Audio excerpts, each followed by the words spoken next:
কিশোরগঞ্জের হাওরের মিঠা পানির মাছের সুখ্যাতি দেশজুড়ে।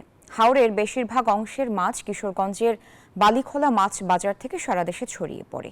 এ বিষয়ে আরও বিস্তারিত জানিয়েছেন সহকর্মী টিটু দাস। আমি এখন আছি কিশোরগঞ্জের যে বিখ্যাত মাছ বাজার, এটা হচ্ছে বালিখোলা মাছ বাজার। বালিখোলা মাছ বাজারে এখন হাওরের যে বেশিরভাগ অংশের মাছ এখানে বালিখোলা মাছ বাজার আসে এবং এটাকে এই মাছের একটা সুখ্যাতি আছে যে এটা খুবই সুস্বাদু এক মাছ এবং মিঠা পানির মাছ।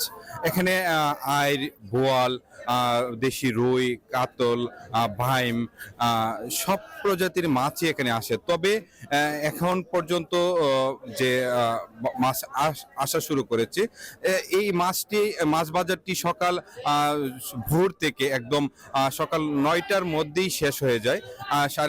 8:30, 8:30 এবং 9টা এর মধ্যেই মাছ বাজার শেষ হয়ে যায়। তবে এখানে যে মাছের এখন অনেক দাম, কারণ হচ্ছে মাছ এখন খুবই কম আসে।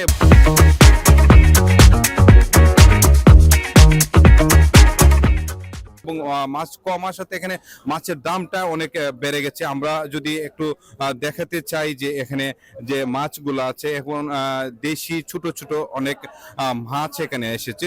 মাছের যে সময়টা, এই সময়কালটা হচ্ছে কার্তিক মাস, অগ্রহায়ণ মাস, এই দুটি মাসে এখানে প্রচুর মাছ আসে এবং এই মাছগুলো দেশের বিভিন্ন বাজারে, বিভিন্ন জেলায় এই মাছগুলো চলে যায় এবং এখান থেকে প্রতিদিন 1 থেকে 1.5 কোটি টাকার মাছ কেনা বেচা হয়। এই মাছগুলো হচ্ছে 1,600 টাকা কেজি, 700 টাকা, 1,700 টাকা কেজি ধরে বিক্রি হচ্ছে।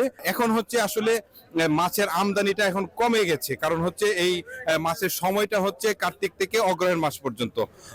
এই ছিল আমার কাছে এই বালিখোলা মাছ বাজার থেকে সব শেষ।